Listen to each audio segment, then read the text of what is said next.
else. Buffalo was kind of playing good at the beginning of the year here.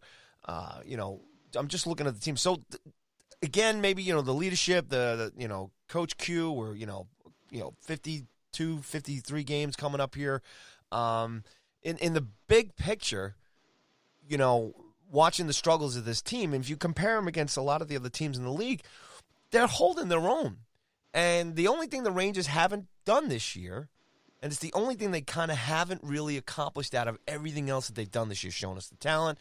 They've had they really haven't been blown out in a long time. They've got the three great goaltenders, the only thing, but they haven't been able to put that long stretch a run of games. Obviously, 3 out of 4 here. We'll see what happens with Buffalo coming in and the Kings. I mean, they should beat those two teams at home here. And then again, you're kind of like, I am. I'm kind of, clasping my fists here and hoping, hey, man, we can get a couple of runs here before we go out to Winnipeg and Minnesota and back to Columbus here. So they're kind of in this middle pack for a young team and a second-year coach and, 3-goalie system and everything else. So it's really not that bad as far as this team. So we get to the trading deadline and make a couple of moves here. They're kind of, they're not really they're not standing out as such a bad team when you look at the rest of the the standings. Are you ready for some breaking news, Paulie? Are you ready? Yeah. The Toronto Maple Leafs have acquired goaltender Jack Campbell and forward Kyle Clifford from the Los Angeles Kings. Really? So, no Georgiev? Oh, man. Now what are we going to do? They're not trading him. He's not being traded. Unbelievable. 3-headed goalie monster for the rest of the season. Well, is Ronto really the only other team? Is that it? No, I can't imagine that there aren't other teams calling it. And maybe Carolina Campbell? is. Maybe, yeah. For Trevor Moore, Columbus's 3rd-round pick in 2020. Well, hold on a second, though. That could be the first trade. So hang in there. So maybe the Rangers now will send him and get Campbell. I'm just kind of throwing that out there, but that might. You're getting crazy now. That might only be the first part of it, man. I don't know, man. I can't see Toronto settling for that. Yeah, I mean, look, obviously they were in need of goaltending. Anderson got hurt. I mean, Campbell's numbers are actually pretty good. I was going to say, what are Campbell's numbers? I mean, he has a losing record this year. But I mean, the Kings are terrible, but his goals against average is 2.85 this year. I mean, he has a career 2.58 goals against average. Let's see. Yeah, I can't believe that's it for Ronto. There's going to be another move. Yeah, save percentage is 900. I mean, that's not great. 928 last year. 58 total NHL games. He's a former first-round pick. So the guy's, got pedigree. He's a good goalie. But, yeah, I don't know. Is he their answer? Is he who they're choosing over Georgiev? I don't know. I mean, that would be interesting if they would make, a trade for 2 goalies, before the deadline. That would be interesting. But, that definitely throws a monkey wrench in a lot of what, we're seeing out there as far as who's the other guy in the trade? Rumors. Who's the other guy that Toronto got? Kyle Clifford. Forward. How's Clifford's numbers? I'm just seeing if those 2 guys are coming to the Rangers. I'm just kind of curious. You think they're just going to take the entire trade from the Kings and send them to the Rangers? Maybe that's I don't think that's happening. I don't know. To me, look, they're only Toronto's only 2 points out of a wild card spot here. So, but they have to make the playoffs, man. There's so much pressure on that franchise. They have to. I just don't think that's the blockbuster deal that the Toronto Maple Leafs are. Unless they're just sitting back and they don't really care. Well, like I said, I think beyond just the goaltender, they're not going anywhere if they don't fix that defense either. Oof, they're atrocious. But a little breaking news here. That's pretty good. Look at you, you're on the spot. Go Rangers Radio. I'm multitasking. I'm on Twitter. I'm talking to you. You're a man. Oh, that would have been something. If it was Georgiev, ratings would have been through the roof, Paulie. How many other Ranger podcasts are on air right now, right? That's what we have to kind of, search out there and find out what's going on. All right. I don't get it, but, congratulations to the Toronto Maple Leafs. But, hey, look, hell of a job by the boys tonight. We'll take that. Nice job against the Wings here. Obviously, the Detroit, you brought it up pretty well there against Dallas, I should say. And now looking ahead here, I think they can take these 2 games this week. And I think they're just going to stick in the fight here, KD, as far as going forward. I mean, this is the mosaic that we have going on here, and watching these guys just kind of, paint a different story every night here as far as what's going on. But I think this is what's going to happen. They're going to pull us in and out here for the rest of the way. Yeah, and and you were talking about this before I, brought in the breaking news here. Before I, tried to get the ratings through the roof with the breaking news. Exactly. Yeah. See, we need that. Where are you with the sound effects, boy? You're supposed to be producing this show. Damn. Dude, 2 minutes before we went on, you said we shouldn't do the show. No, I said this is what I have to deal with, ladies and gentlemen. This character, the jokester here. I said if they would have given up the lead, I wasn't going to do the show. I have the text. I will screenshot it and I will put it out there, KD. You didn't say that. Reading comprehension, Paulie. Come on. That's what I wrote. What was I saying? I don't know. We're kind of all over the place. Parody. There's parody okay.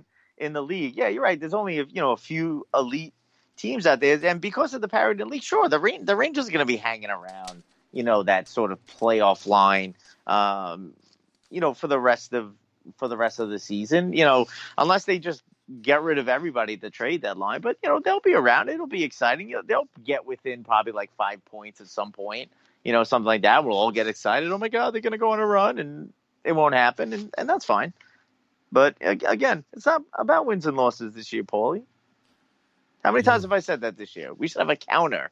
How many times I've said this year, it's not about wins and losses.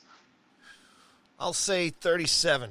37 times. 18 How about podcasts, this? 37 times. Will Panarin have more points this year, or will I say it's not about wins and losses? Panarin's going to beat you by a landslide, buddy. He's going to beat you by a landslide. I'll definitely give him that. There's no doubt about it. Anybody else you want to talk about on this team right now? Anything? The Lindy Ruff storyline has really gotten quiet, man. I haven't heard anybody call for his head. You certainly haven't. It's been a long time. How's old Lindy doing for you? Yeah, I mean, he's turned the defense from god-awful to mediocre. So, all right. He's got that going for him. No, the defense has been, look, it's been better. It hasn't been great, but it's definitely been better. So, look, that's what happens. The team is playing well. Why would you criticize Ruff? So, look at young team, and look, maybe it just took a while for them to figure it out. And there's still a ton of defensive, issues with this team, and they were mixing up the defensive units a little bit. But tonight they were back with Trouba and Shea and Lindgren and Fox again, and Fox is getting some PK time, which is good to see. That'll definitely help things out on the PK, which is good. So yeah, look, Lindy Ruff is, since he's been here, look, the defense has been terrible. But the guy's been a successful head coach. I mean, he knows the game. The guy knows what he's doing. But when the team isn't performing, look, he's going to come down on you. That's just the way it works. The coaches, the head coach or the assistant coaches are always going to get blamed, and they're always going to be the ones who are fired. So, his head was on the chopping block. The defense has been better, so the chatter goes away. I mean, that's what happens. Well, I'm just a little disappointed because I really enjoyed it when you used to go off on them. So now you're hoping for the Rangers defense to play poorly, so I could attack them. Come on, I've taken my focus off of Ruff, and I've put it squarely on the three-headed goalie monster. So you at least have that to look forward to. Me losing my mind over that. All right, Coach DeLury, who you starting against Buffalo and the Kings? Are you throwing this charade in? Did we find out where Georgiev is? What is the deal? I mean, isn't that crazy now? You sit here and look at this upcoming schedule and you go, who the hell plays next? Well, no, you're right because, like, to me, you can't not play Shesterkin, against Buffalo because I thought he was phenomenal tonight. I thought he was really good. But if you don't play Georgiev, he like hasn't played. I'm like looking. When was that Islander game? 1, 2. It's over 2 weeks ago, and he will not have played in for 3 weeks. Like that's just insane. And Like that how doesn't can make any sense if he's a valuable trading piece. It makes no sense to me whatsoever. Yeah, I mean, look, they had the All-Star break and they had like the bye week, so that leads to the 3 weeks off. But that's even what like when are you going to play this guy again? Maybe he plays against Buffalo, but like, how can you do that to Shesterkin then? The guy has been playing great, So it's again, and the guy who shouldn't be playing is Lundqvist. I mean, you just can't. Again, I've gone over it like a million times. You shouldn't be playing. That's it. I need to say. I need to take my folks. mind If you're out, Paulie, for everybody who's go ahead. listening, Go ahead. Everybody, you can start to hear. Just we don't know where to go with this anymore. It's so frustrating. I mean, what the hell, man? I'm changing the subject. All right, well, that's what I'm trying to figure out. What do we change the subject to, right? I'm throwing tons of stuff at you here. I think we've gone through everything, right? And this is the problem right now. I'm sitting here, I'm looking at the paper, I'm looking at the team. I mean, they've kind of straightened things out defensively a little bit. Obviously, the shots have come down. The guys up front are, chipping in the goals here and there. You brought up a great point against the Dallas game. They played pretty well, even though they lost. So, it's funny because Carp, from the Athletic, he was like going off, same old Rangers, and there wasn't any bright spot. He didn't see any bright spot in losing to Dallas the other night, And I'm sure this half of the fan base probably feels the same way. I actually, after the games, same old Rangers, I'm saying here they win 2, lose 1. It's just it's like one of those things like, hey, yeah, they beat Detroit. You got Dallas home, beat them.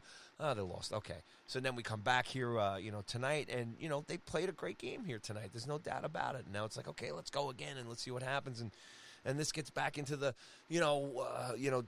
how much do we invest our emotions and souls into this team because they're not going to make the playoffs. We don't know what the trade deadline is. The goalie, this. We keep coming back to the goaltending situation.